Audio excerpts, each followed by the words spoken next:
Hey y'all, it's Siobhan Muir. Welcome back to my cooking show, because it's fun.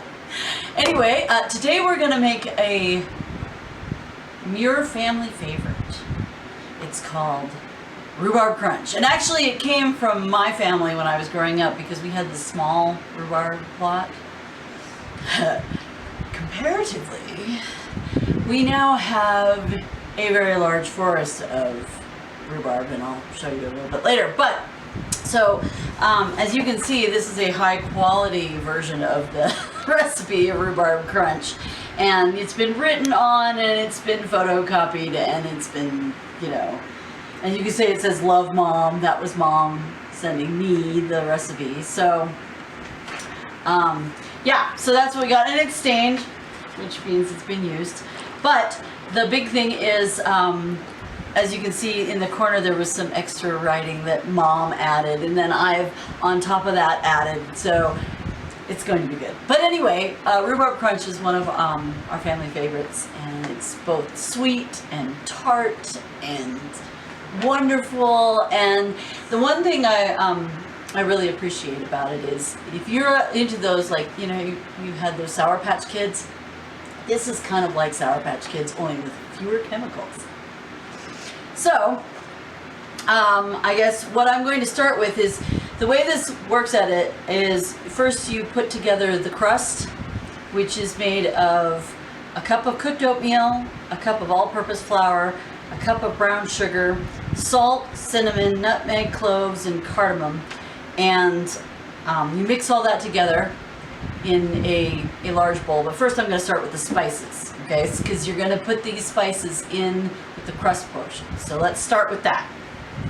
So what you need is a half a teaspoon of salt.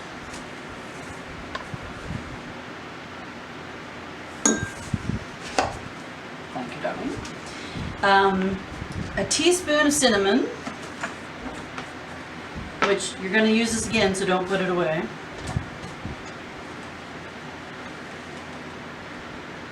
A teaspoon of cinnamon. Okay, yeah, we're going to need, because we'll be needed for the, yes. Oh, and can I have a little whisk, a little tiny whisk? Then you're going to do a 1/4 teaspoon of nutmeg. Now, in my family, we have nutmeg nuts. So, rather than doing any specific amount, we just kind of,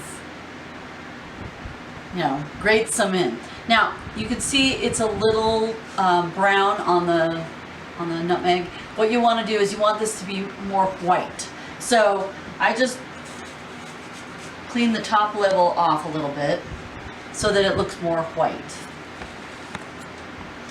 and that way you can see the difference. So you want a 1/4 teaspoon of dried nutmeg, but for this stuff, since it's fresh, you're gonna maybe put that much in. Remember, nutmeg smells really good and is a really powerful spice, but you don't want to overdo it, because then you're just like, well, I can taste the nutmeg and nothing else. So, all right, nutmeg. You're a nutmeg. All right, so then you need a 1/4 teaspoon of cardamom. Cardamom is one of my favorite spices.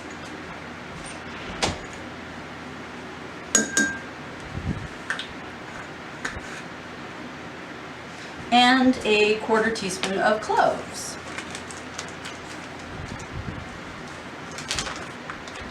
Ooh, that smells good.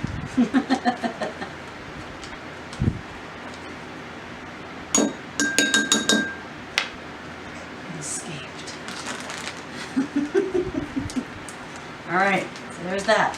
Now, now that you've put your spices together, mix them up so you have this wonderful mixture of spices and salt. And we will put that in the next bowl, the next size up. Yep. All right, so now you have your whole mixture. I have a small spatula, like one of the minis.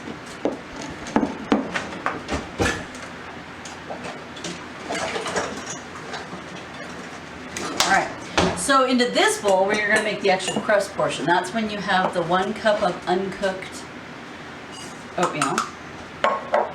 Thank you, darling. 1 cup of all-purpose flour.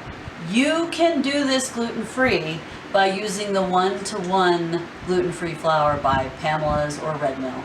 But this time we're just going to do it with regular flour. It works the same way if you use that 1-to-1 flour, just saying.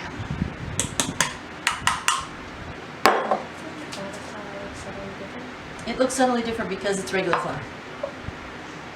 And then 1 cup brown sugar out of the bum bum bum bum bum bum bum bum bum. That's no moon. That's the Death Star. Okay. And mix that stuff together. Again, we're doing just the dry ingredients yet. Don't worry, there was more to come. Hopefully. There's not too many crunchies in there, because it could really be the Death Star. Whoa. All right, and into that, we're going to dump all the spices.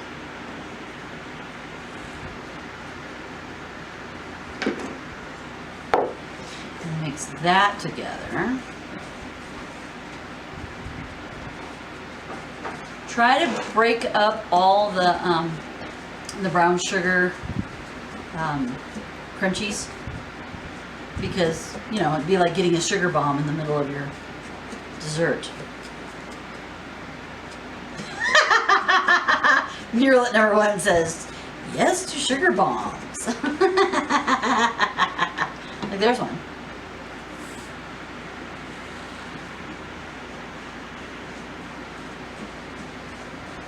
Yes to sugar bombs. Wasn't that, for anyone who likes Calvin and Hobbes, wasn't his cereal was like chocolate frosted sugar bombs or something like that? Bill Watterson. Gotta love his imagination. It's pure sugar. It has all of the needed nutrients and vitamins.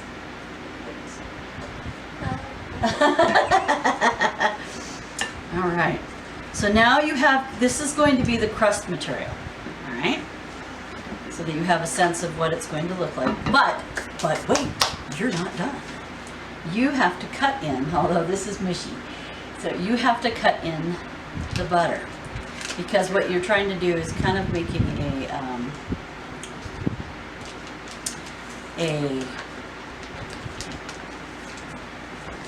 trying to think of the right word for it. A pastry crust that, yeah. Thank you. That's a good tool for it. I think we'll do that. We'll start with that, please, right? So you want to cut in the butter.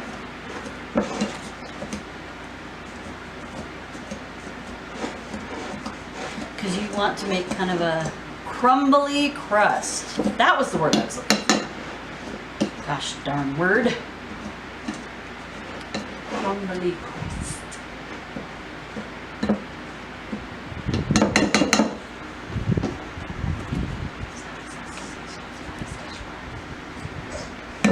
Only when they're full of fossils.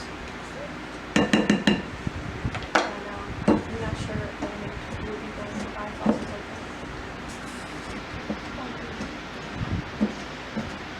I don't know very many other people.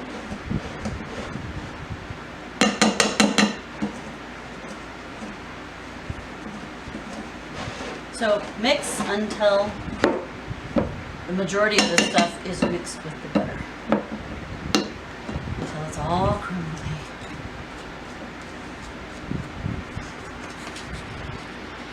It's probably better to do it when the butter's a little harder, but it's not impossible. We've been having very warm weather lately, and so the butter gets soft quick.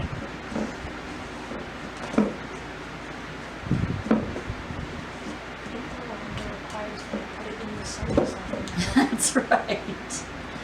But you can see it's starting to look a little crumbly and gravelly. I don't know, it looks like gravel to me. Probably not very gravelly, but I think it's gravelly. All right, that is your crust.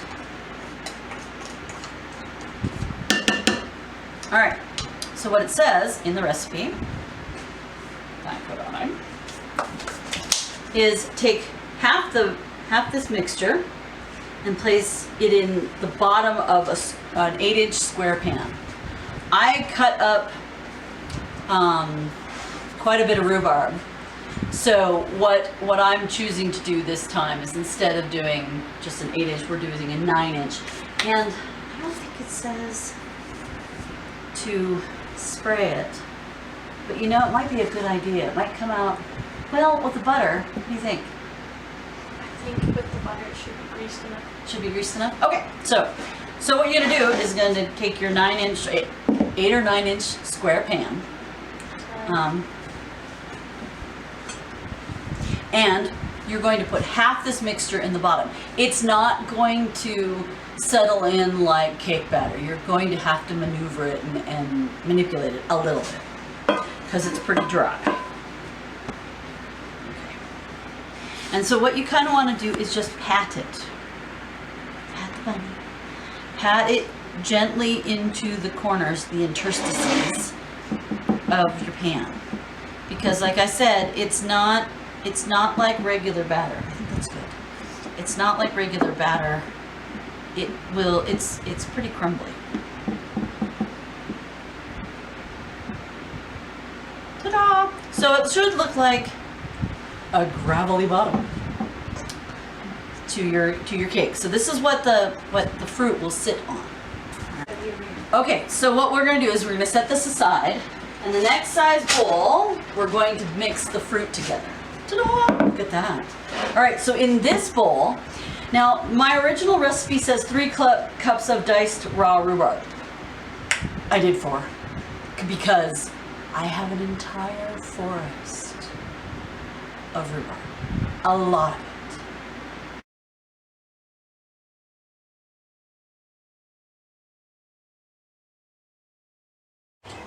So that you can see, this is why we do rhubarb crunch a lot, because it tastes good. And we have this forest, and as you can see, it produces enough seeds that we are probably going to have rhubarb till the cows come. We'll have it forever. So that's why.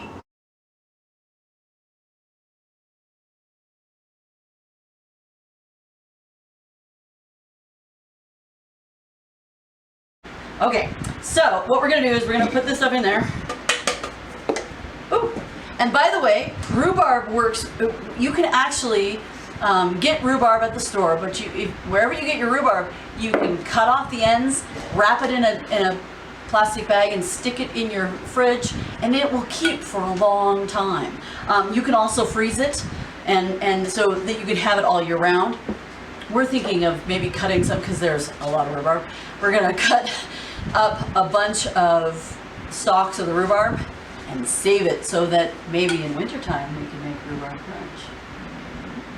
Anyway, so this is about 3.5, 4 cups of rhubarb, diced rhubarb. And you know, it doesn't really matter what the size of the stalks are. They could be as little as this or as large as that. So I mean, either way, you just want to make sure they're small pieces.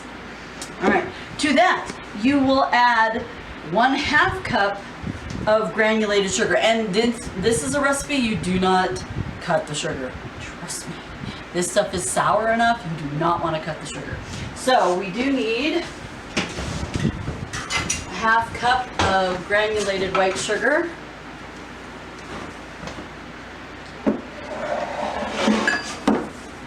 And that's where we'll need that teaspoon of cinnamon again.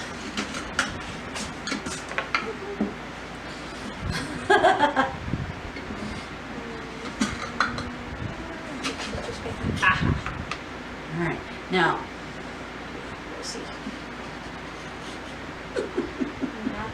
Perfect. That's perfect. It's all over. Sprinkle all over. You want to make sure you coat all of the rhubarb with sugar. And you will eventually toss this, so don't worry about that. But definitely, as much as possible, is coat all the sugar. All the sugar. Coat all the sugar. Do all the sugar. And then you need a teaspoon of cinnamon. Same deal. Like I said, you are going to toss this, but... Alright. Then you will need 1/8 of a teaspoon of salt, which I do have a little 1/8 of a teaspoon. You can measure it down to the grain if you'd like to. I usually just put a little salt in the pit of my hand, because that's about 1/8 of a teaspoon. You want enough just to bring out the sugar.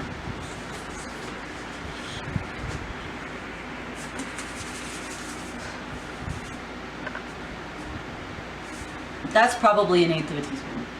You don't need very much. We'll need a tablespoon of water, but here's what I do that's different than the original recipe. I put 1/2 teaspoon of vanilla in. Vanilla is an amazing flavor, spice. It really makes things stand out and pop and be better. So having a little bit of vanilla in this mixture will really make it taste wonderful. So this is 1/2 teaspoon that I'm putting in here. And we need a tablespoon of water.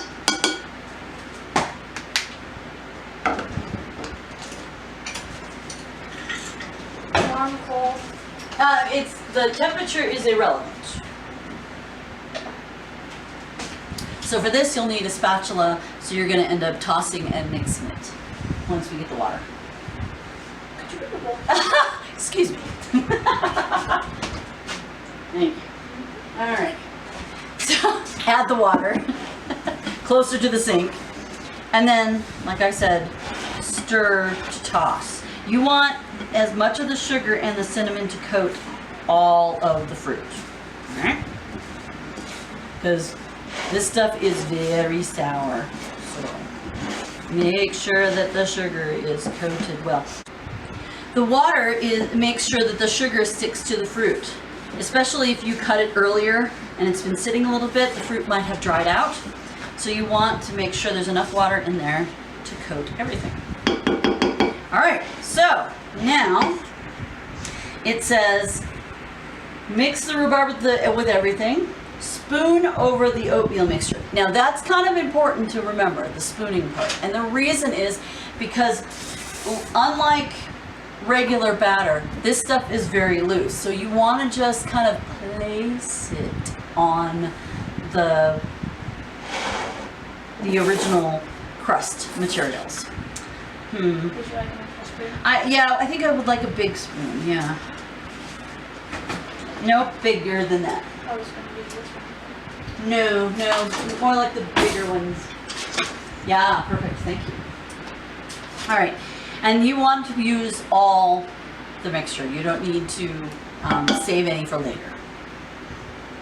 Just hold on to that. Don't go anywhere with it.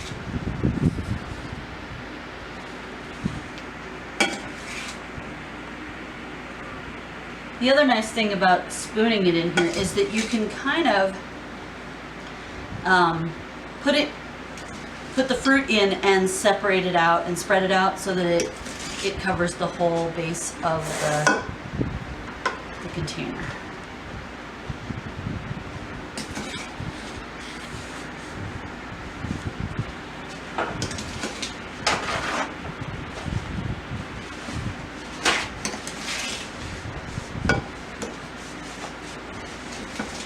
Is it dripping?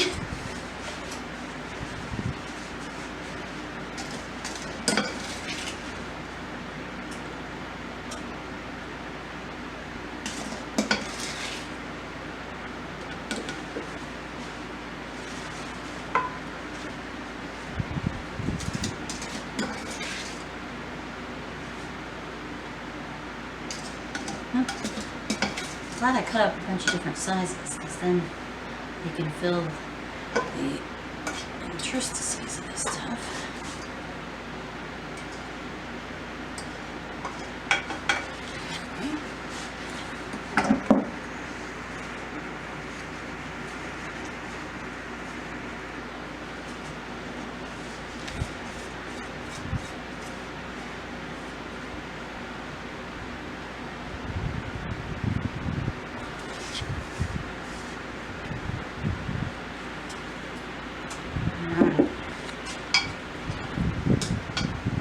Cool. All right, so this is what it should look like before you put the top crust on.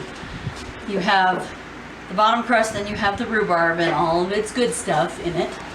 And then on top of that, you will put the top crust. Set your oven, I should have said this at the beginning, but set your oven at 350 degrees Fahrenheit or 177 degrees Celsius and let it warm up.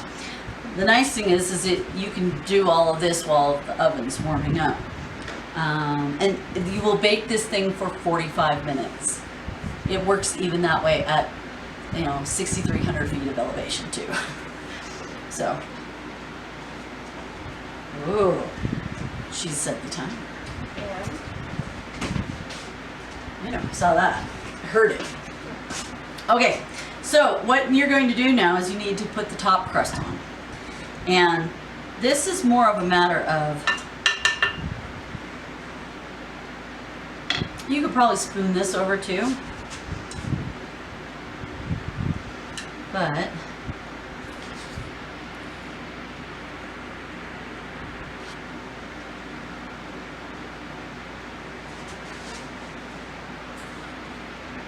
you want to make sure, don't get excited.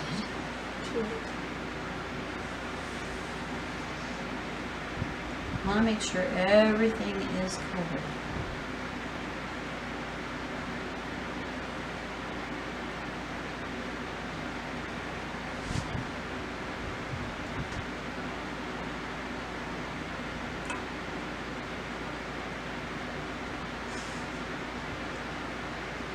Yes, I'm being very careful.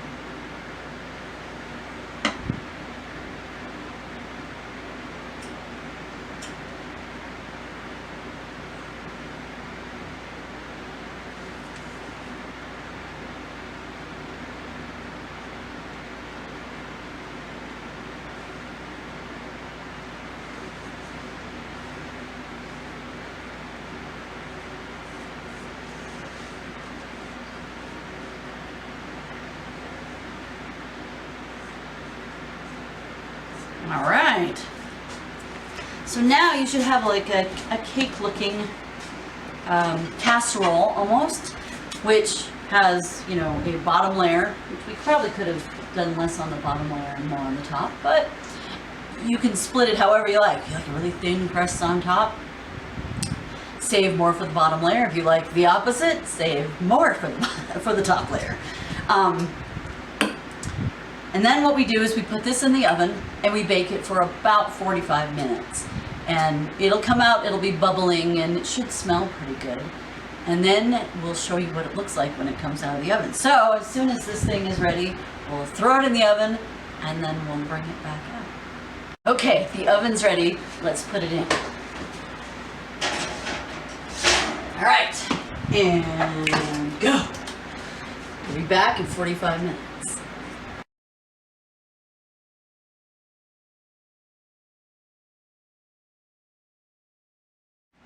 The timer just went off, so. Ooh, that looks good.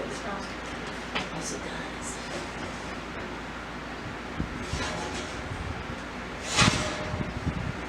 Ooh, set that up there. And because it's really hot, we're not gonna let the oven cool. Ooh, it smells delicious. You hear it sizzling. All right. Looks really good. Smells really good. It's very, very hot. So, this is how it should look. I'm not going to tip it or anything. This is it. Because it's really hot. The recipe says let it cool for a little bit, and then serve with ice cream, vanilla, preferably. But and you, like I said, it's almost like eating Sour Patch Kids. They're very, very tart, but with the sweet after, with all the, because there's sugar in the crust and there's sugar in the thing and there's sugar and sugar. There's a lot of sugar in this. Unfortunately, rhubarb requires that you add a lot more sugar. So those folks who are diabetic might want to stay away from this particular recipe. But, oh, it smells so good. Yeah. So, thank you so much. This is what it looks like. I'm not going to touch it because it's hot. Thank you for joining us, helping us build this delicious dessert that everyone should enjoy. And definitely subscribe to my channel and ring that little bell at the top that says when a new video has been posted. And then, yeah, I think that's it.